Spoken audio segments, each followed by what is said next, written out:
नमस्कार दोस्तों, स्वागत है आप सबका एक बार फिर यूपीपीएससी वाला पर। और जैसा कि आप लोग जानते हैं कि इस सेशन में मैं आपके साथ बात करता हूं ज्योग्राफी के कुछ बेहतरीन टॉपिक्स की। और उसी क्रम में एक बार फिर मैं आज आपके सामने उपस्थित हूं। आज एक बहुत पेचीदा मामला है। हम लोग बात कर रहे हैं भारत की, और भारत में भी इंपोर्टेंट हम लोग जानते हैं कि जो इंपोर्टेंस जो है नदियों का वो कितने ज्यादा है।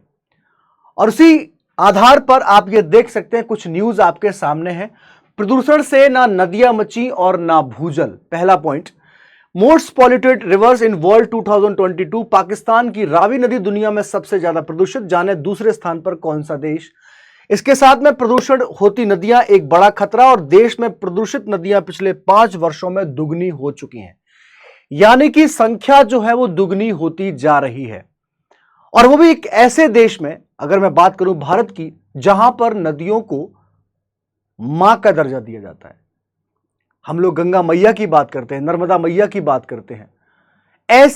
ऐसे देश में अगर नदियों की ये हालात हैं, और अगर हम बात करें पाश्चात्य या बोल सकता हूं जो वेस्टर्न कंट्रीज जो हैं, अगर वहां पर देखें तो नदियों को बहुत ज्यादा हम लोग बोल सकते हैं क्लीन, और बोल सकते हैं कि स्वच्छ जो है वो रखा जाता है। तो उन्हीं सारी मुद्दों पर आज आपके साथ में यहां पर चर्चा करना स्टार्ट करना चाहता हूं। महत्वपूर्ण बात यह है, इंपॉर्टेंट बात यहां पर यह है कि अभी हाल ही में हमने 5 जून को वर्ल्ड एनवायरनमेंट डे यानी कि विश्व पर्यावरण दिवस मनाया था। और उसमें हम लोग ये कोशिश करते हैं कि हमारा पर्यावरण जो है, यानी कि हमारा एनवायरनमेंट जो है वो स्वच्छ रहे, वो सशक्त रहे, मजबूत रहे, ताकि आने वाली जो पीढ़ियां हैं, आने वाला जो जीवन है, उनको हम एक अच्छा खासा भविष्य जो है वो दे पाए। और उसी अवसर पर यहां पर दिल्ली के एक इंस्टीट्यूट के द्वारा ये इन्वेस्टिगेट किया गया, ये जांच की गई कि वर्तमान में अगर देखा जाए तो नदियों के क्या हालात हैं। तो चलिए अब इस सफर को, इस कहानी को मैं आपके साथ में यहां पर स्टार्ट करता हूं। ध्यान रखिएगा कि सारी चीजें मैं आपके सामने यहां पर प्रस्तुत करता जा रहा हूं, और कोशिश ये रहेगी, प्रयास ये रहेगा कि आपको हर एक पॉइंट जो है वो यहां पर समझ में आ जाए। तो किन मुद्दों पर हम लोग आज चर्चा करने वाले हैं, जैसा कि आप लोग जानते हैं कि यहां पर सबसे पहले हम लोग बात करते हैं कि मामला क्या है, मैटर क्या है ये पूरा। उसके अलावा क्यों महत्वपूर्ण है, इंपोर्टेंट क्यों है, इसके साथ साथ में क्या है प्रक्रिया, और सवाल मुख्य परीक्षा का यानी कि मेंस एग्जामिनेशन का जो क्वेश्चन है उसको भी हम लोग यहां पर डिस्कस करते ही करते हैं। तो अगर मामले की बात करें तो स्पेशली जो हमारे पास में आज डिस्कशन का पॉइंट है वो है यहां पर प्रदूषित नदियां, है ना। यानी कि हम लोग बोल सकते हैं कि जो पॉल्यूटेड रिवर्स जो हैं उनके बारे में आज हम लोग चर्चा करने वाले हैं। क्यों महत्वपूर्ण है, इंपॉर्टेंट इसलिए क्योंकि ये हमारे प्रीलिम्स के लिए भी डेटा देगा हमको, और मेंस के लिए भी आपसे यहां से सवाल जो है वो पूछा जा सकता है। क्योंकि कहीं ना कहीं जब से नई सरकार हमारे सामने आई है, तब से एक प्रोग्राम हमेशा हमारी नजरों के सामने बना रहता है, और वो है नमामि गंगे कार्यक्रम। नमामि गंगे, है ना, गंगा क्लीन मिशन, ऐसे बहुत सारे इनिशिएटिव जो है सरकार के द्वारा लिए गए हैं। लेकिन इन योजनाओं के बावजूद भी, इन योजनाओं के होने के, लागू होने के बाद भी अगर हम यहां पर देखें तो उतने ज्यादा कारगर जो है वो ऐसे योजनाएं नहीं हुई हैं। उसके बाद में क्या है प्रक्रिया, यानी कि क्यों हम लोग यहां पर चर्चा कर रहे हैं, और सवाल मुख्य परीक्षा का यानी कि मेंस एग्जामिनेशन की चर्चा जो है वो हम लोग यहां पर कर रहे हैं। चलिए तो स्टार्ट करते हैं इस कहानी को। बच्चों हम लोग यहां पर बात कर रहे हैं इंडिया की, इंडिया यानी कि भारत की चर्चा जो है वो यहां पर की जा रही है। और ये अगर मैं आपसे कहूं कि India is land of reverse, India is land of reverse, अगर मैं आपसे कहूं तो यह कहना भी मेरा गलत नहीं होगा। कहा जाता है कि लगभग 4000 छोटी बड़ी नदियां जो हैं, जो छोटी छोटी स्मॉल ट्रिब्यूटरीज जो होती हैं, अगर उनको भी इंक्लूड कर दिया जाए तो लगभग 4000 नदियां जो है वो हमको भारत में देखने को मिलती हैं। मेनली अगर देखें तो हम लोग लगभग 600 या बोल सकते हैं कि 610 के आसपास कुछ नदियां आपके पास में है, लेकिन सबको शामिल कर लिया जाए तो कुछ हमारे पास में 4000 नदियां हैं। अब इंडियाज लैंड ऑफ रिवर यानी कि भारत जो है उसे मैं यहां पर नदियों की भूमि कह रहा हूं, ठीक है, नदियों की भूमि कह रहा हूं। और ऐसा क्यों है ये भी तो हमको जानना जरूरी है। अगर हम लोग भारत की बात करें, अगर पर्टिकुलर हम इंडिया की कंडीशन की यहां पर बात करें, तो आप लोग जानते हैं कि भारत की जलवायु जो है, भारत की जलवायु जो है वो मानसूनी जलवायु है, ठीक है। और भारत की जो मानसूनी जलवायु है, इसके साथ साथ में हम इस बात को भी जानते हैं, इस बात को भी हम लोग यहां पर समझते हैं कि भारत एक कृषि प्रधान देश है। India is a agriculture based country. इस बात को भी हम लोग बहुत अच्छे तरीके से जानते हैं। यानी कि भारत जो है वो एक कृषि प्रधान देश है। अब सवाल यह आता है कि सर हम लोग तो यहां पर नदियों को पढ़ने आए थे, लेकिन एग्रीकल्चर यहां पर क्यों हम लोग शामिल कर रहे हैं? बताऊंगा, ये भी बताऊंगा। इसके अलावा आप लोग ये जानते हैं कि India is most populous country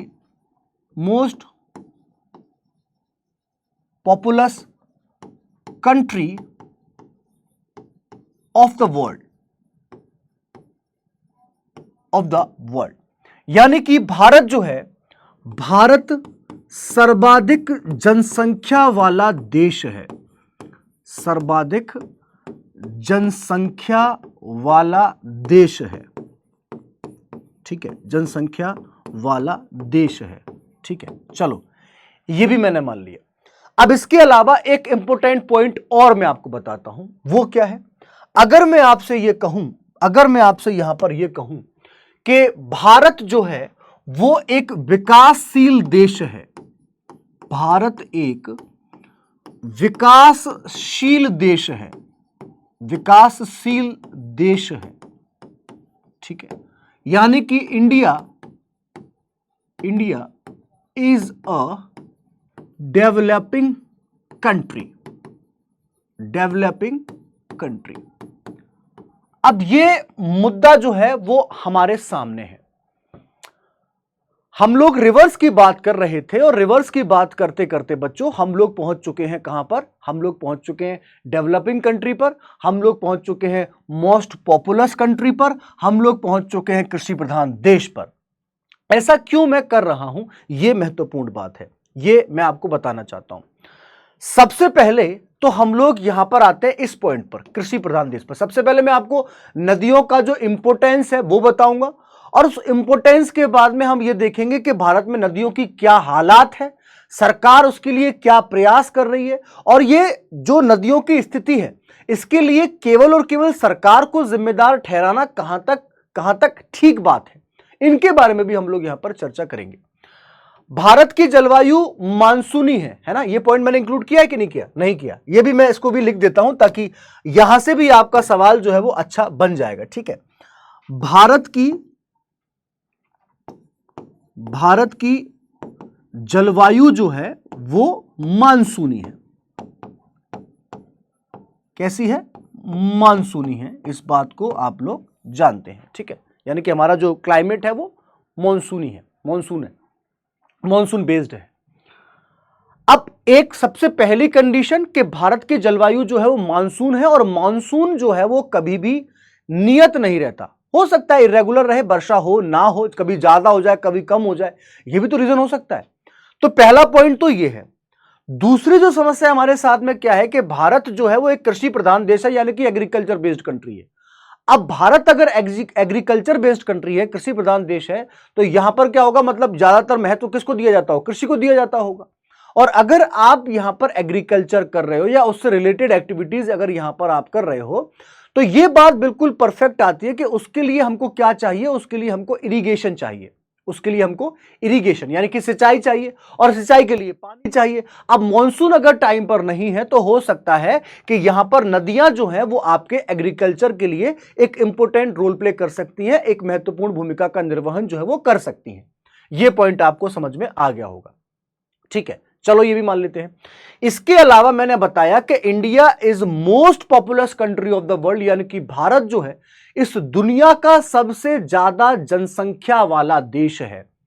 अब जहां पर पॉपुलेशन ज्यादा होगी वहां पर आपको ड्रिंकिंग वाटर जो है, ड्रिंकिंग वाटर यानी कि आपको पीने का जल जो है उसकी जो नीड जो होगी, उसकी डिमांड जो होगी वो क्या होगी? ज्यादा होगी। ऑब्वियस सी बात है। तो यहां पर भी नदियों का महत्व जो है वो मैंने आपको यहां पर समझा दिया है। उसके अलावा मैंने बताया कि भारत एक विकासशील देश है, India is a developing country. और अगर कोई देश विकासशील है इसका मतलब कि वहां पर उद्योगों को स्थापित किया जा रहा होगा, नए उद्योग जो हैं उनको और ज्यादा इनहैंस किया जा रहा होगा, और ज्यादा अच्छा किया जा रहा होगा। और उद्योगों के लिए सबसे इंपॉर्टेंट बात क्या होता है, हम लोग बोल सकते हैं पानी, यानी कि वाटर। आप चाहे उसके रिफाइन की बात कर लीजिए, चाहे उसके हम इलेक्ट्रिसिटी की बात कर लें, तो एक बहुत बड़ा इंपॉर्टेंट रोल जो होता है वो यहां पर पानी के द्वारा प्ले किया जाता है। तो यहां पर भी आप लोग देखें कि नदियों के द्वारा जो बिजली का उत्पादन किया जाता है, जो आपकी इलेक्ट्रिसिटी जो होती है उसका प्रोडक्शन यहां पर किया जाता है, तो वहां पर भी नदियां जो है वो बहुत इंपॉर्टेंट रोल प्ले करती हैं। ठीक है, मान लिया। अगर हम भारत की बात करें, इंडिया की अगर हम यहां पर चर्चा करें, तो आप लोग जानते हैं कि इंडिया में आपको दो प्रकार की नदियां जो है वो देखने को मिलती हैं। There are two types of rivers in India, there are two types of rivers. अच्छा, कौन कौन से रिवर्स हैं? अगर मान लीजिए मैं आपके सामने इसको क्लासिफाइड करने की बात करूं, इंडियन रिवर्स, ठीक है, इंडियन रिवर्स जो है इनको दोस्तों हम लोग दो प्रकार से क्लासिफाइड कर सकते हैं। एक पहली जो है उसको हम लोग बोलेंगे यहां पर हिमालयन रिवर, ठीक है, एक कौन सी होगी बच्चों, उसको हम लोग बोलेंगे यहां पर हिमालयन रिवर। और दूसरा जो होगा उसको क्या बोलेंगे, उसको यहां पर कहा जाएगा पेनिनसुलर रिवर। उसको क्या बोलेंगे, उसको यहां पर पेनिनसुलर रिवर जो है वो यहां पर कहा जाएगा। ठीक है, यानी कि ऐसी नदियां जिनका उद्गम कहां से होता है, हिमालय से होता है। ठीक है, हिमालयी नदियां, ठीक है। और दूसरी जो है बेटा वो कौन सी है, उनको हम लोग बोलेंगे यहां पर प्रायद्वीपीय नदियां। उसको क्या बोलेंगे यहां पर, प्रायद्वीपीय नदियां जो है वो यहां पर बोला जाएगा। ठीक है, अब इन पर्टिकुलर रिवर्स को अगर मैं आपके साथ में क्लासिफाइड करूं तो आप लोग जानते हैं कि यहां पर सबसे पहले आप लोग जानते हैं कि सिंधु नदी तंत्र जो है उसको शामिल किया जाता है ना। सिंधु नदी तंत्र जो है उसको हम लोग यहां पर क्या करते हैं, उसको हम लोग यहां पर शामिल करते हैं। ठीक है, दूसरा जो है बेटा उसको हम लोग बोलते हैं यहां पर गंगा नदी तंत्र, गंगा नदी तंत्र जो है वो यहां पर बोला जाता है। और तीसरा जो है बेटा उसको हम लोग यहां पर बोलते हैं ब्रह्मपुत्र नदी तंत्र, ब्रह्मपुत्र नदी तंत्र। ठीक है, ये आपको समझना होगा। उसी प्रकार से अगर हम यहां पर पेनिनसुलर की बात करें तो इनको भी आप लोग क्लासिफाइड कर सकते हो। बेसिकली जो आपका गोदावरी रिवर सिस्टम है ना, गोदावरी को शामिल कर सकते हो। इसके साथ साथ में आप यहां पर जो आपकी कृष्णा नदी जो है उसको आप शामिल कर सकते हो। ठीक है, यहां पर आप देखोगे तो आपको नर्मदा जो नदी है उसको आप शामिल कर सकते हो। इसके साथ साथ में आपका जो कावेरी नदी जो है उसको आप शामिल कर सकते हो। ठीक है, बहुत सारी चंबल है, बहुत सारी नदियां जो है वो आपको यहां पर देखने को मिल जाती हैं। अगर भारत की अगर हम यहां पर बात करते हैं, भारत के पॉइंट ऑफ व्यू से अगर हम लोग देखते हैं तो यहां पर आपका गंगा नदी तंत्र जो होता है ये बहुत इंपॉर्टेंट रोल प्ले करता है। ठीक है, बहुत महत्वपूर्ण भूमिका का निर्वहन कैसे करता है वो मैं आपको बताता हूं कि जो आपकी गंगा रिवर है, ठीक है, द गंगा है, ठीक है, गंगा रिवर जो है फ्लोज अप्रॉक्स 2525 किलोमीटर, यानी कि अगर इसके हम यहां पर पूरे बहाव की बात कर लें तो लगभग 2525 किलोमीटर इसकी टोटल लंबाई है। और इसके साथ साथ में it flows from 5 states of India, 5 states of India. Mainly अगर हम लोग यहां पर देखें तो मैंने आपको यहां पर गंगा रिवर सिस्टम का जिक्र किया था, यानी कि एक पूरा गंगा नदी तंत्र है। और जब हम लोग यहां पर रिवर सिस्टम की बात कर रहे हैं इसका मतलब कि उस नदी के ओरिजिन से लेकर उसके एंडिंग पॉइंट तक की जो पूरी कहानी जो होती है उसको हम लोग रिवर सिस्टम में शामिल करते हैं। अब इसमें आपकी ट्रिब्यूटरीज को भी शामिल कर लेंगे, उसकी डिस्ट्रिब्यूटरीज हैं उसको भी हम लोग शामिल कर लेंगे, उन सबको यहां पर इंक्लूड कर लिया जाता है। और अगर मान लीजिए मैं आपके सामने यहां पर गंगा नदी का पूरा नक्शा प्रदर्शित करने की कोशिश करूं, गंगा नदी का पूरा नक्शा जो है अगर उसको प्रदर्शित करने की कोशिश की जाए तो आप लोग देखते हैं कि इस नदी का उद्गम जो है वो आपको उत्तराखंड से, यानी कि भागीरथी और अलकनंदा का संगम जो है वहां से आपको देखने को मिलता है। और ये इस प्रकार से बहती हुई और बांग्लादेश में गिर जाती है, बांग्लादेश में गिर जाती है। अब अगर मान लो आपसे पूछा जाए कि यहां पर जो 5 स्टेट की बात की जा रही है, यानी कि जो आपके 5 राज्य जो हैं, अगर उनकी चर्चा, अगर उनका डिस्कशन यहां पर किया जा रहा है, तो वो कौन कौन से स्टेट हैं, वो कौन कौन से राज्य हैं, तो इसमें आप शामिल कर सकते हो बच्चों। जैसे कि सबसे पहले तो मैंने आपको बताया, एक तो आपका यूके हो जाएगा, एक आपका यूपी हो जाएगा, एक आपका यहां पर बिहार हो जाएगा, एक आपका यहां पर झारखंड हो जाएगा, थोड़ा सा पार्ट आपका झारखंड का रहेगा, ठीक है। और उसके साथ साथ में हम लोग बात करेंगे यहां पर West Bengal. So there are 5 states, ठीक है। टोटल यहां पर कितने राज्य हैं बेटा? 5 राज्य हैं जिनसे गंगा नदी जो है बहती है। और अगर मान लीजिए मैं आपसे बात करूं, इसी 5 राज्यों में से सबसे मोस्ट पॉपुलस स्टेट जो है इंडिया का बेटा, वो कौन सा है? उत्तर प्रदेश है ना। उत्तर प्रदेश सबसे बड़ा जनसंख्या वाला हमारा राज्य है भारत का, इस बात को आप लोग जानते हो। और कहीं ना कहीं उत्तर प्रदेश की जो अर्थव्यवस्था है, उत्तर सामाजिक ताना बाना है, ठीक है, वो कहीं ना कहीं गंगा से प्रभावित तो है। चाहे हम लोग इसके प्रमुख शहरों की बात कर लें, हम प्रयागराज की बात कर लें, हम कानपुर की बात कर लें, है ना, हम जो इसकी सहायक नदी है गोमती, उसकी अगर उसकी लखनऊ की बात कर लें, तो एक बहुत बड़ा रोल जो है वो यहां पर गंगा नदी जो है उत्तर प्रदेश में वहन करती है, ठीक है।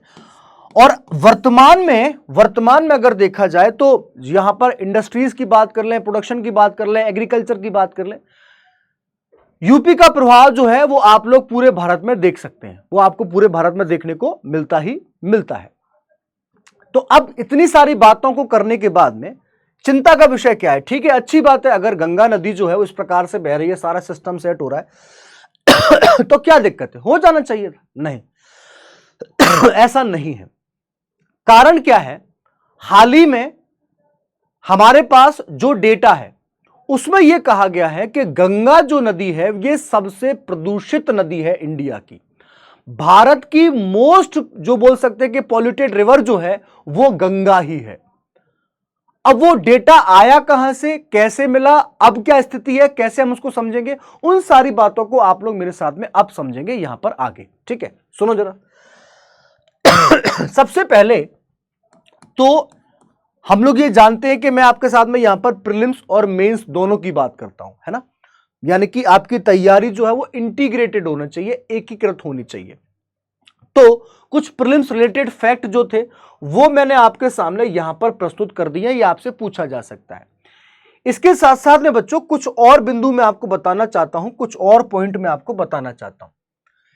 एक आपके पास में ऑर्गेनाइजेशन है जिसको आप लोग सीपीसीबी के नाम से जानते हैं, सीपीसीबी के नाम से जानते हैं, और एक दूसरी ऑर्गेनाइजेशन आपके पास में है जिसको आप लोग यहां पर एनजीटी के नाम से जानते हैं, जिसको आप लोग एनजीटी के नाम से जानते हैं, ये आपको यहां पर याद रखना है, ठीक है।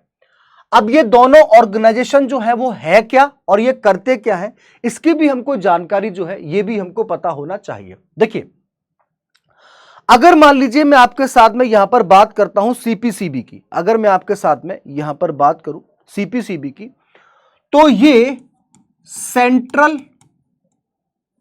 ठीक है, सेंट्रल पॉल्यूशन कंट्रोल बोर्ड, ठीक है, सेंट्रल पॉल्यूशन कंट्रोल बोर्ड जो है इसकी चर्चा जो है वो यहां पर की जाती है, ये बात आपको समझना होगा, ठीक है, ये बात आपको यहां पर जान लेना होगा, जिसकी स्थापना, ठीक है, जिसकी स्थापना 1974 में 1974 में इसकी स्थापना की गई थी। तो एक तो आपके पास में ऑर्गेनाइजेशन ये हो जाएगा, ठीक है। दूसरा, अगर मान लीजिए मैं आपसे बोलूं यहां पर एनजीटी, ठीक है, एनजीटी मतलब यहां पर यह कहा जा सकता है नेशनल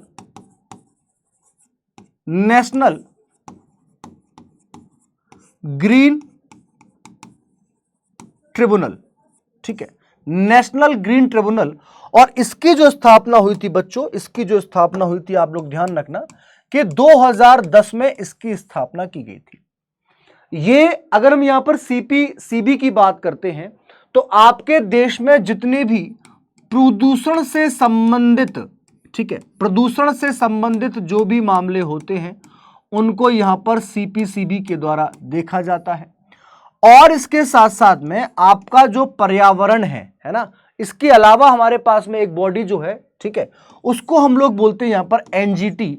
और एनजीटी आपके इन्वायरमेंट से रिलेटेड है ना, आपके पर्यावरण से रिलेटेड जो भी मसले होंगे, जो भी मामले जो होंगे, उनको यहां पर एनजीटी के द्वारा फॉलो किया जाता है। यह आपको समझना होगा। लेकिन वर्तमान में अगर हम यहां पर बात करें तो वर्तमान में जो रिपोर्ट हमारे सामने है, वर्तमान में जो हमारे पास रिपोर्ट है, उस रिपोर्ट में दिल्ली का एक इंस्टीट्यूट है, उसने ये बताया कि नहीं भाई, जो नदियों की हालत है वो बहुत ज्यादा खराब है। और ये फोटोज आप इस जो मैं कहानी आपको आधे घंटे से जो बता रहा हूं, उस कहानी का जो चित्र है वो आप यहां पर देख सकते हैं इजीली तरीके से। फिर चाहे मैं आपसे यहां पर गंगा नदी की बात कर लूं, मैं आपसे यहां पर यमुना नदी की बात कर लूं, मैं आपसे यहां पर चंबल नदी की बात कर लूं, किसी भी नदी को आप यहां पर देख लो। और एटलीस्ट अगर हम रावी की बात कर ले तो वो भी क्या है, वो भी एक बोल सकते हैं कि बोल सकते हैं कि प्रदूषित नदी है।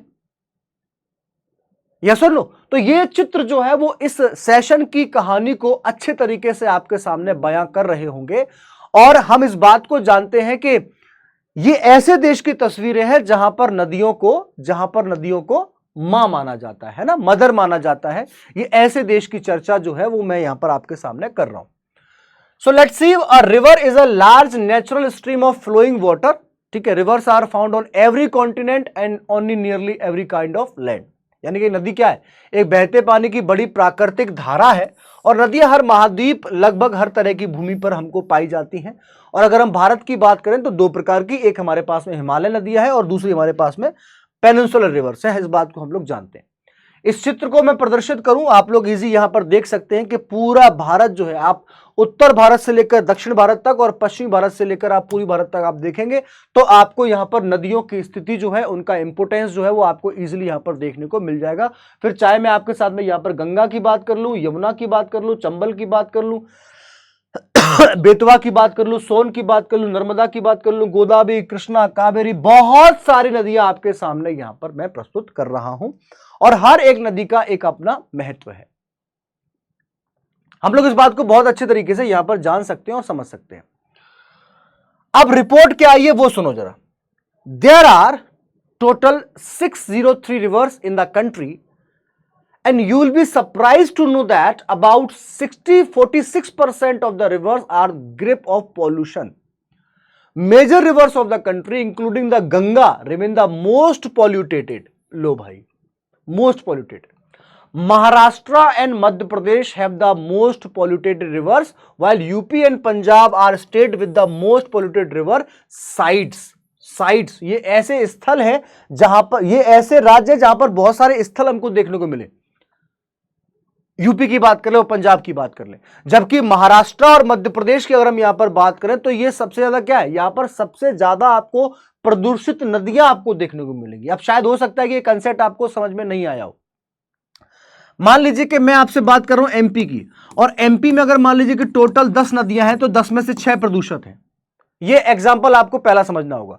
अगर यहां पर साइट्स की बात की जा रही है तो मान लीजिए यूपी मान लीजिए कि 10 नदियां, और 10 नदियों में इन्होंने किसकी बात करी, इन्होंने बात करी यहां पर गंगा की बात इन्होंने बात करी। तो जब इसको चेक किया गया, जब यहां पर चेक किया गया तो यहां पर सबसे ज्यादा प्रदूषण, यहां पर प्रदूषण, यहां पर प्रदूषण, यहां पर प्रदूषण, यहां पर पॉल्यूशन। तो इस प्रकार से इसको क्या बोलेंगे, इसको हम लोग यहां पर साइट बोलेंगे और इसको यहां पर स्टेट बोलेंगे। तो मध्य प्रदेश और इसके साथ साथ में महाराष्ट्र जो है उसको हम यहां पर क्या बोल रहे हैं, वो यहां पर सबसे ज्यादा जिनके पास में प्रदूषित नदियां हैं।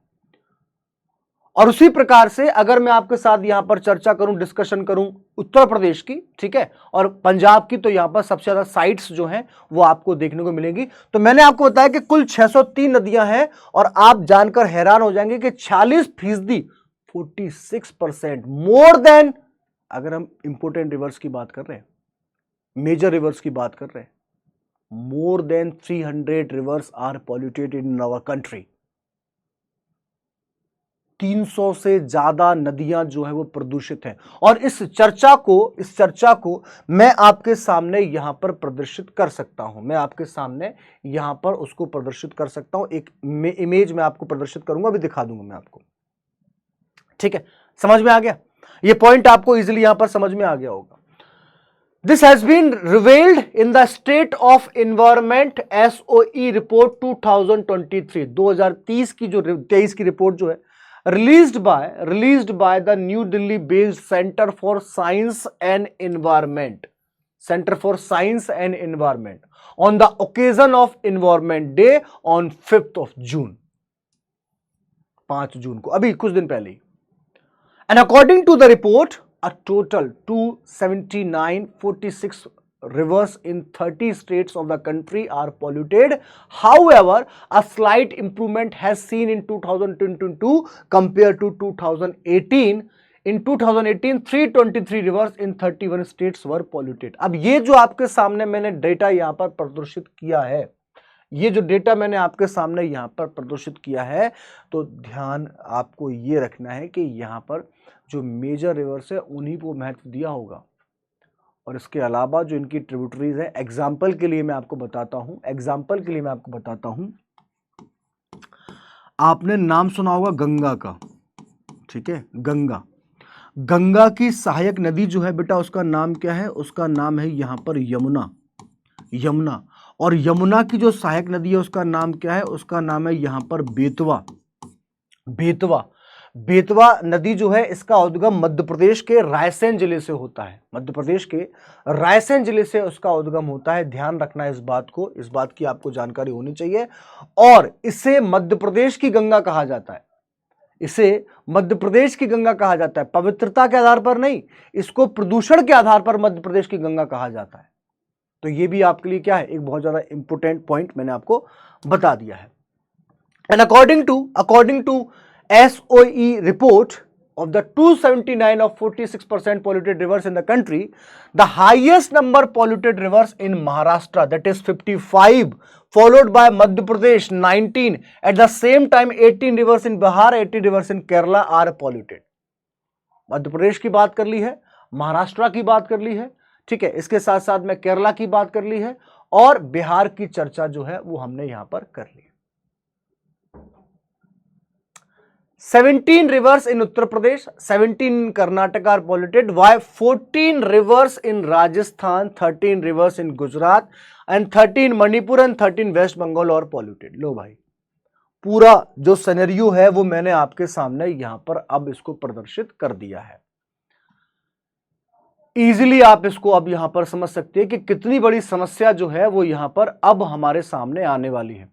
और अगर ये नदियों का प्रदूषण इसी तरीके से बढ़ता रहा तो क्या तो होगा हमारे पर्यावरण का, क्या होगा हमारी जैव विविधता का, और क्या होगा हमारे ड्रिंकिंग वाटर की जो नीड है, जो डिमांड है, उसका क्या रहेगा. जो हमारा वाटर लेवल है ना, बोल सकते हैं जो ग्राउंड वाटर है वो भी तो खराब होगा, पॉल्यूटेड होगा.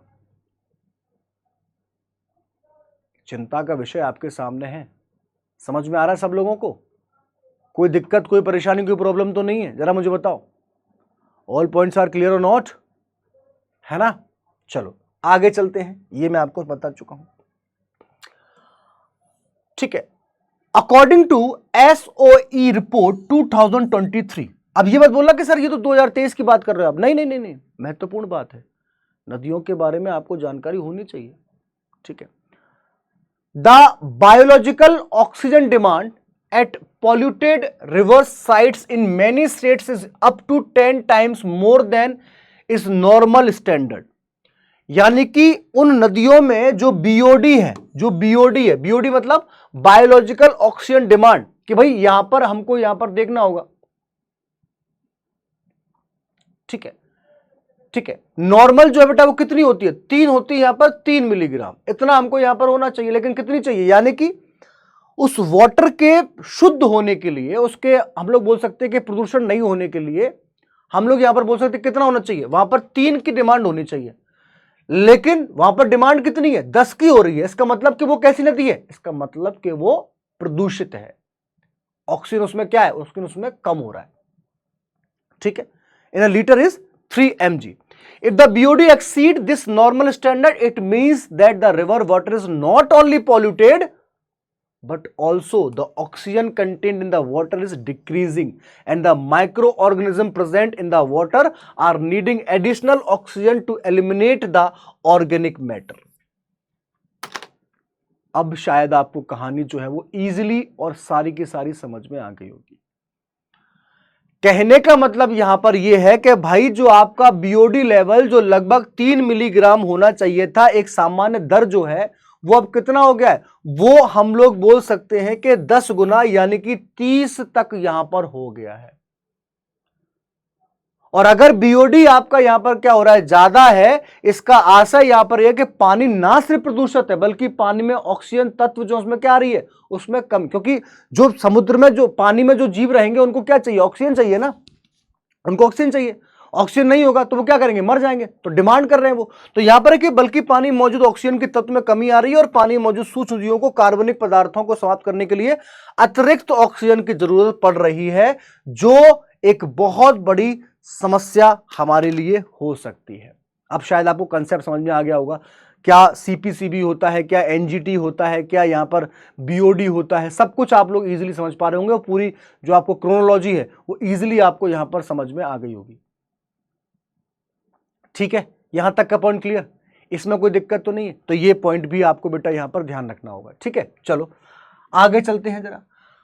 According to the SOE report, there are a total of 109 reverse pollution monitoring signs spread over 18 state and union territories where the BOD मतलब जो आपके ऑक्सीजन की डिमांड है was found to be 10 times more than the normal standard of 3 milligram पर litre at 30 milligram पर litre. यानी कि जो आपको 3 मिलीग्राम पर लीटर आपको चाहिए था बीओडी, वहां पर कितनी डिमांड हो रही है, वहां पर आपको अब 30 मिलीग्राम की डिमांड हो रही है। सोच रहे मतलब 10 गुना मैं ये बोल रहा हूं कि जो बोल सकते हैं कि बीओडी है उसकी डिमांड हो रही है, क्योंकि जो वहां पर सूक्ष्म जीव जो है ना, उन प्रदूषण को क्या करेंगे, समाप्त करेंगे। कहा जाता है कि गंगा का पानी जो होता है उसमें कभी भी क्या नहीं आती है, उसमें भी कभी भी बदबू नहीं आती है, चाहे आप उसको कितने दिन रखे रहो, क्योंकि उसमें क्या मिलते हैं, उसमें हमको वो सूक्ष्म जीव मिलते हैं जो प्रदूषण को क्या कर देते हैं, खा जाते हैं, मार देते हैं, समाप्त कर देते हैं।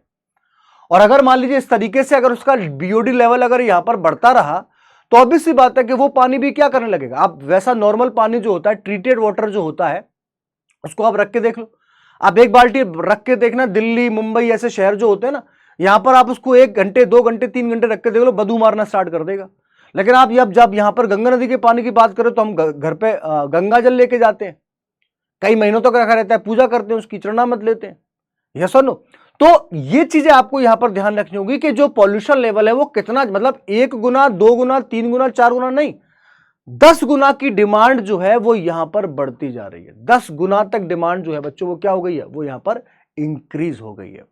तो एक बहुत बड़ी मुश्किलात का सामना जो है बच्चों वो आपको हमको यहां पर करना होगा।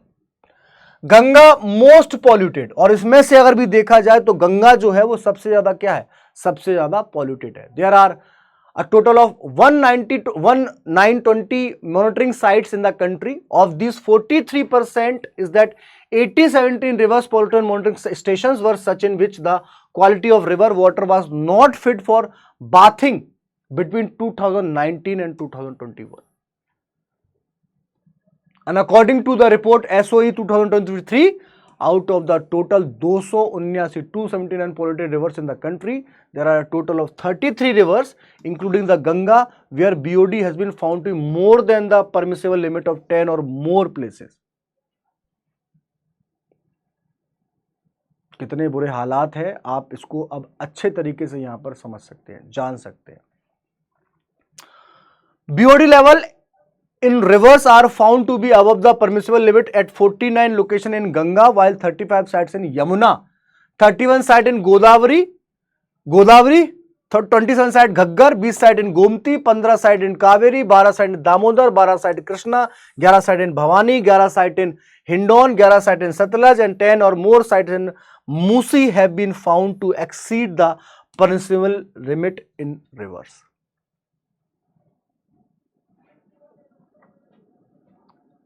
हालात, और इसमें से कोई भी 1-2 नदी को छोड़ दिया जाए तो कोई भी ऐसी नदी नहीं है जिसका नाम आपने ना सुना हो और जिसका महत्व आप ना जानते हो। चाहे हम यहाँ पर गंगा की बात कर ले, चाहे हम यमुना की बात कर ले, घग्गर की बात कर ले, गोमती की बात कर ले, कृष्णा की बात कर ले, कावेरी की बात कर ले, किसी भी नदी के बारे में बात कर ले, तो अब आप जान सकते हो और इन सब में भी इन सब में भी सबसे ज्यादा जो हमारे पास में पॉल्यूटेड है बच्चों, वो कौन सा है? वो है हमारे पास में गंगा। गंगा जो 5 राज्यों से बहती है, गंगा जो भारत की सबसे लंबी नदी है, गंगा जिसे हम यहां पर क्या बोलते हैं, मां का दर्जा देते हैं, गंगा जिसमें हमारे सारे पाप क्या होते हैं, धुल जाते हैं। जो गंगा के पाप धुलने की जो आप चर्चा कर रहे हो, आप देख रहे हो कि वो यहां पर सबसे ज्यादा प्रदूषित नदी है आज के टाइम पर, मोर देन 10 टाइम्स। याद रखना ये डेटा, बीओडी, ऑक्सीजन डिमांड, उसमें जो सूक्ष्म जीव है उनको चाहिए उतना ऑक्सीजन। आपने देखा होगा कभी आप जब किसी नाले के बगल से निकलते हो तो वहां पर स्मेल आ रही होती है ना, गर्मी जैसी बाहर निकलती हो, आपको देखने को, फील करने को मिलती है। क्यों होता है? ऑक्सीजन की मात्रा वहां पर आपको देखने को नहीं मिलती। अब बोलोगे सर पानी में तो ऑक्सीजन होता है, H2O, वाटर, हाइड्रोजन और ऑक्सीजन है, ऐसे होता है ना? साइंस वाले बच्चे बताएंगे जरा। ये सुनो, तो उसमें तो ऑक्सीजन होना चाहिए। अरे भाई पॉल्यूशन उसमें बढ़ गया है ना, तो ऑक्सीजन के अणु क्या हो गए, समाप्त हो गए। अब तो उसमें क्या बचे हैं? पॉल्यूटेंट बचे हैं, बस प्रदूषक बचे हैं जो उसको बर्बाद कर रहे हैं।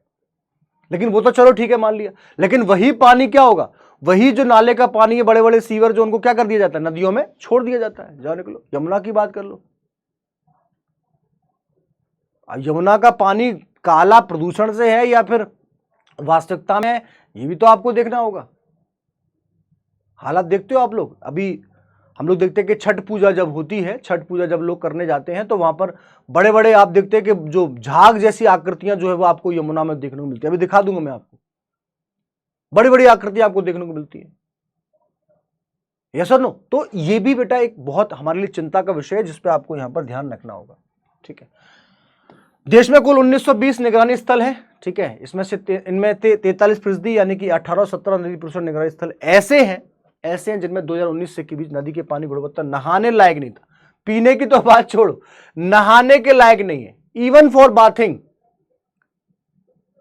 ठीक है, 279 प्रदूषित नदियों में से गंगा समेत कुल 33 नदियां ऐसी हैं जहां 10 या उससे ज्यादा स्थानों पर बीओडी स्वीकार्य सीमा से अधिक पाया गया। गंगा में 49 स्थानों पर, जबकि यमुना 35, गोदावरी में ये पूरा डाटा जो है आपके सामने 31, घग्गर में 27, गोमती में 20, कावेरी 15, दामोदर में 12, कृष्णा में 12। ठीक है, तो ये सारे नंबर्स आप लोग यहाँ पर ध्यान रखना। ठीक है, ये भी आपको जब आप लोग लिखेंगे, ठीक है, प्रदूषण पे, नदी प्रदूषण पे मान लो निबंध आ जाए या कोई प्रश्न आ जाए तो आप उसमें इसको क्या कर सकते हो, आप उसमें इसको यहाँ पर इंक्लूड कर सकते हो। ठीक है, इसमें इसको शामिल कर सकते हो। चलिए, ठीक है, अब सरकार क्या कर रही है भाई? सरकार यहां पर कोशिश कर रही है, प्रयास कर रही है कि किसी भी तरीके से यहां पर जो आपका नमामि गंगे प्रोग्राम जो है उसको यहां पर लागू किया जाए और जो स्टैंडर्ड जो है, ठीक है, वो यहां पर इसको इंप्लीमेंट किया जाए और किसी भी तरीके से गंगा को पूरी तरीके से यहां पर क्लीन किया जाए। ठीक है, क्या किया जाए यहां पर? पूरी तरीके से यहां पर क्लीन किया जाए, जैसे कि taking up the comprehensive measure to determine and maintain, ठीक है, environmental flow of Ganga around the year. ठीक है, तो ये आपको ध्यान रखना होगा। ठीक है, ट्रीटमेंट फैसिलिटीज यहां पर कोशिश की जा रही है कि भाई उसका जो जल है उसको हम लोग यहां पर ट्रीटमेंट कर सकें।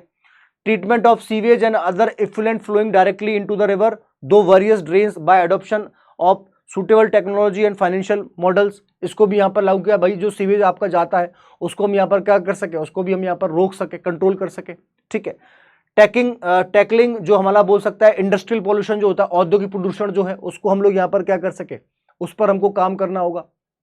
ठीक है, रिलीजियस रिफ्यूज, भैया गंगा हमारी मूर्ति खंडित हो गई, हमारी जो चित्र खराब हो गया भगवान का, डाल दो, फूल चढ़ाए डाल दो, भाई पॉल्यूशन तो हो ही रहा है ना, तो यहां पर आपको जो रिलीजियस रिफ्यूज है उसको भी देखना होगा। ठीक है, मॉडल बोल सकते हैं cremation Ghats on the banks of the river, जो घाट है उनका यहाँ पर क्या किया जाए, सौंदर्यीकरण किया जाए। रिवर फ्रंट डेवलपमेंट, घाट यानी कि रिवर फ्रंट, नदियों के किनारे एक प्रकार से बोल सकते सुंदरता जो है, क्योंकि आप लोग देखते हैं ना जहां से कहीं गंदगी है, आपको पता चला कि 2 पैकेट वहां पर डले हुए, आप वहां से निकले, अच्छा यहां पर लो डाल दिया, लेकिन वहीं पर आप देखें अगर आपको क्लीनिंग दिख रही होगी आप लोग डर जाओ, नहीं नहीं ऐसा नहीं करना है। ठीक है, तो ये आपको ध्यान रखना होगा। ठीक है, engagement of Ganga task force, ये भी आपको यहां पर बनाने की कोशिश की जा रही है। डिटेल प्रोजेक्ट रिपोर्ट्स काम करने की है। स्पेशल मैपिंग जो है गंगा बेसिन की, उसकी यहां पर प्रोसेस की जा रही है। रिसर्च प्रोजेक्ट जो है, ठीक है, गंगा मॉनिटरिंग सेंटर जो है, ठीक है, Ganga institute of river science है, ठीक है, एफोस्ट्रेशन ड्राइव, ठीक है, एक्वाटिक लाइफ, ठीक है, और गंग वाहिनी। ठीक है, जो लोगों को बताएगी, सचेत करेगी, भाई ये ऐसा नहीं करना है, हमको इस प्रकार से इसको खराब नहीं करना है। तो ऐसे बहुत सारे बोल सकते हैं कि सरकार जो है उसके लिए प्रयास तो कर रही है, कोशिश तो कर रही है, लेकिन कहीं ना कहीं वो नाकाफी है, कहीं ना कहीं क्या है, वो यहां पर नाकाफी है, ठीक है, नाकाम है। और उन पर हमको अब यहां पर प्रयास उनको और अच्छे से करना ही होगा, उनको और अच्छे से हमको यहां पर बढ़ाना ही होगा, ठीक है। Upper Yamuna river board has granted in principle approval, ठीक है, Delhi to follow Singapore model to use treated sewage water for improving drinking water supply. हम कोशिश कर रहे हैं कि भाई यमुना का पानी जो है उसको क्या कर सके, सिंगापुर की टेक्नोलॉजी है उसको यूज करके उसको हम पीने योग्य बना सके। ऐसी भी यहां पर कोशिश जो है वो की जा रही है सरकार के द्वारा। लेकिन वास्तविकता में अगर देखा जाए, इन रियलिटी अगर हम यहां पर बात करें, तो अभी भी जो नदियों का प्रदूषण जो है वो कम होने का नाम नहीं ले रहा है, ठीक है। तो अब सवाल जो है हम लोग यहां पर देखते हैं कि हमारे पास में आ गया है। इस सवाल पे मैं आपके साथ डिस्कस करूं उससे पहले मैं आप लोगों से यह जरूर जानना चाहूंगा कि अभी तक जो मैंने आपको पढ़ाया, अभी तक जो मैंने बताया, क्या यहां तक की बेटा सारी बातें आपकी क्लियर हो गई हैं? इसमें कोई दिक्कत, इसमें कोई परेशानी, इसमें कोई प्रॉब्लम तो नहीं किसी को भी? फटाफट से एक बार मुझे बताओ जल्दी से, क्या यहां तक की सारी बातें क्लियर हैं? यस और नो?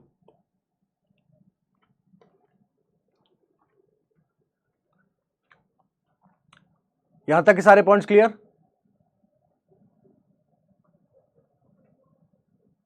ओके। आज आपके कमेंट्स पे मैंने ज्यादा ध्यान नहीं दिया है ना, ये थोड़ा ज्यादा इंपॉर्टेंट टॉपिक था इसलिए हमको इसको कवर करना ही करना था, ठीक है। So dirty reverse in India reflect the failure of society and governance at local and national level. Discuss करो भाई, चर्चा।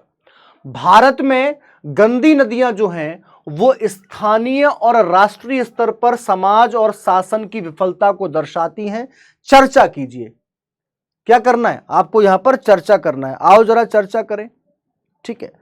सबसे पहले अगर मान लीजिए यहां पर आप अब जब जवाब आप लिख रहे हैं तो आपको ऑब्वियस सी बात है कि यहां पर 3 चरणों में आपको पेपर देना, मतलब उत्तर लिखना होगा। सबसे पहले इंट्रोडक्शन, उसके बाद में आप लिखें यहां पर मेन बॉडी, और उसके बाद में लिखेंगे आप यहां पर क्या? कंक्लूजन, यानी कि निष्कर्ष।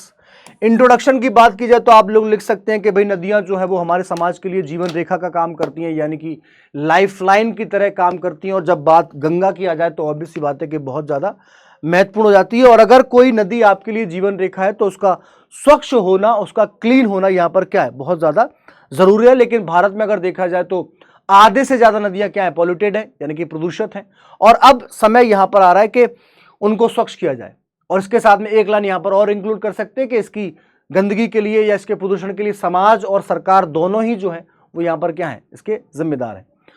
अब जब यहां पर बात सामाजिक विफलता की आती है तो आप इसमें शामिल कर सकते हो कि भाई जो घरेलू अपशिष्ट जो होता है उसको यहाँ पर नदियों के लिए छोड़ दिया जाता है ना। जो देवी देवता को जो आप विसर्जित करते हैं उससे प्रदूषण होता है।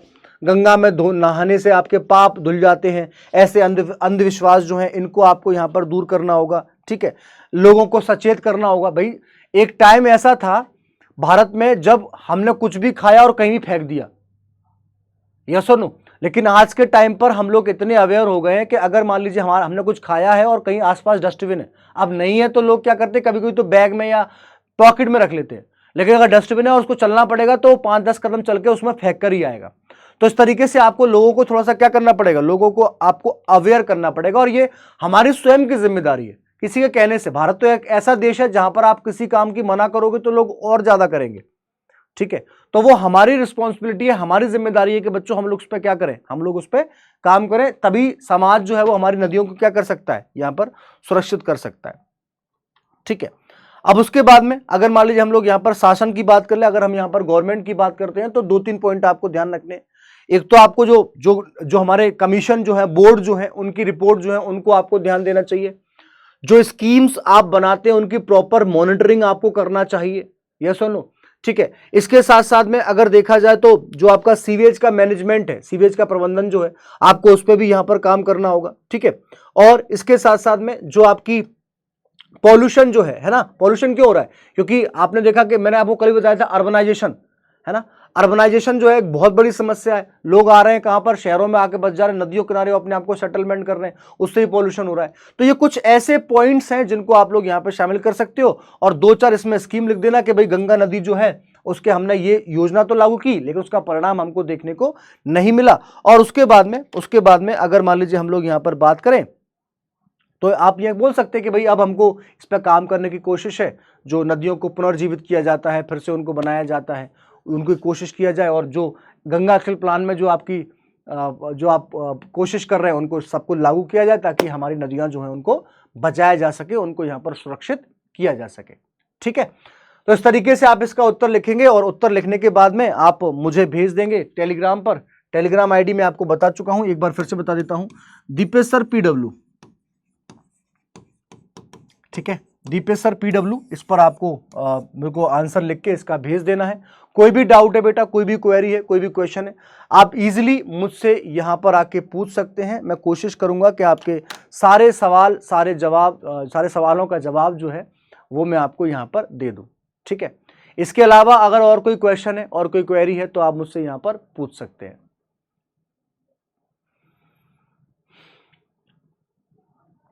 हाँ, thank you so much, thank you guys, thank you so much. चलिए, तो मुझे लगता है कि यहां तक की सारी बातें आपको इजीली समझ में आ गई हैं। इसमें कोई दिक्कत, इसमें कोई परेशानी, इसमें कोई प्रॉब्लम आपको यहां पर नहीं है। ठीक है, चलिए, तो अब बाकी सारी बातें, बाकी सारी चर्चा हम लोग करेंगे अगले सेशन में।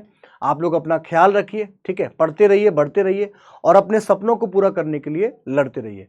कोई भी दिक्कत आती है, मैं फिर से आपसे बोल रहा हूं, अगर इस टॉपिक से रिलेटेड कोई क्वेश्चन है तो आप लोग कमेंट करके मुझे बता देना कि सर ये पॉइंट मुझे समझ में नहीं आया था। मैं कोशिश करूंगा कि अगला जब सेशन लेके आऊंगा तो उसमें आपके सामने उसको प्रेजेंट कर सकूं, आपको समझा सकूं, क्योंकि आपसे बढ़कर मेरे लिए कुछ भी नहीं है। आपका सिलेक्शन मेरे लिए सर्वोपरि है, और मैं दिन रात सिर्फ उसी उद्देश्य के लिए यहां पर क्या कर रहा हूं, काम कर रहा हूं। ठीक है बच्चा, चलिए, तो मैं लेता हूं विदा। Thank you so much guys for love and support, keep learning with me and stay tuned with us. Thanks for watching UPPSC वाला। भारत माता की